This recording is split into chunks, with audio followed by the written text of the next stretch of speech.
தமிழகம் எங்கும் கிளைகள் கொண்ட Annamalai institute of hotel management and hospital management படிப்பில் சேர்வதற்கான அட்மிஷன் நடைபெறுகிறது. தமிழக அரசின் செயல்பாடுகள் சிறப்பாக உள்ளது என்று விளவங்கோடு சட்டமன்ற காங்கிரஸ் உறுப்பினர் தாரகை கட்பெட் தெரிவித்துள்ளார்.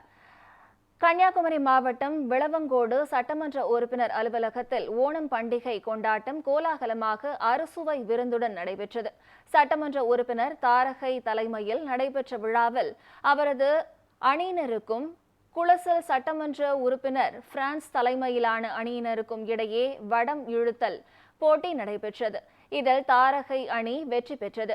வெற்றி பெற்றவர்களுக்கு எம்எல்ஏ ராஜேஷ்குமார் பரிசுகள் வழங்கி ஓணம் வாழ்த்துக்களை பரிமாறிக்கொண்டனர். இதற்கிடையே செய்தியாளர்களுக்கு பேட்டியளித்த எம்எல்ஏ தாரகை கட்பெட் தமிழக அரசு சிறப்பாக செயல்பட்டு வருவதாக பாராட்டினார்.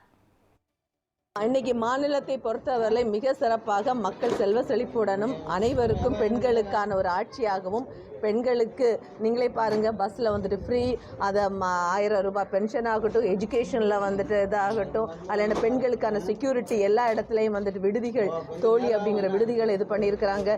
எஜுகேஷன்ஸ் எல்லா பெண்களுக்குமான லோன்ஸை கொடுத்துருக்குறாங்க. லோன்ஸை விட 1000 ருபீஸ் பெண்கள் படிக்கிறதுக்காக கொடுத்துருக்குறாங்க. இன்றைக்கு நல்ல ஒரு ஆட்சியை நம்மளுடைய முதலமைச்சர் ஸ்டாலின் அவர்கள் கொடுத்து கொண்டிருக்கிறார்கள். மிக சிறப்பான ஒரு ஆட்சியாக இருக்கிறது.